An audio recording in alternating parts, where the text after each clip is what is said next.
অনুভূতি নিয়ে আমি একটু আপনাদের বলছি। সেটা হলো যে আমরা আমাদের এলাকাতে সাধারণত স্থানীয় এলাকাতে কোনো কর্মসূচি হলে সৌজন্যতার খাতে হলেও আমরা স্থানীয় প্রশাসনের যারা কর্মকার থাকেন, পুলিশ সুপার, জেলা প্রশাসক বা থানার ভারপ্রাপ্ত কর্মকর্তা অথবা ইউনিয়ন এরকমদেরকে আমরা কাজের মধ্যে তাদের প্রতি রওনা রাখছেন, তাদেরকে সম্মান দেখানোর জন্য আমরা সাধারণত লিখে থাকি। এটাই আমাদের এই নর্থ বেঙ্গলের কালচার। তারই ধারাবাহিকতায় আমাদের প্রধান অতিথি করে আর অন্যান্য যারা দেশেরা, আমি তো উল্লাপাড়ার বাসিন্দা,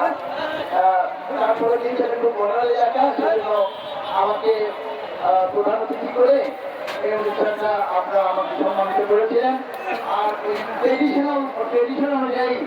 আমাদের অন্যান্য যারা সরকারি কর্মকর্তা সংশ্লিষ্ট তাদের নাম লেখানো হচ্ছে। তো আসলে আপনাদের পাবনা জেলাতে যিনি স্পিকারের দায়িত্বরত আছেন,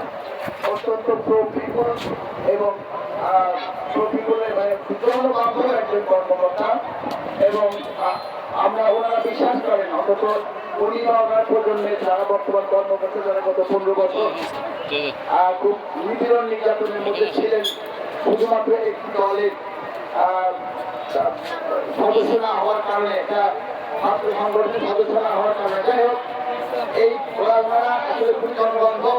এবং ওনারা বিশ্বাস করেন যে জনসাধারণের সহায়তা ছাড়া, জনসাধারণের সম্পৃক্ততা ছাড়া কখনোই কোনো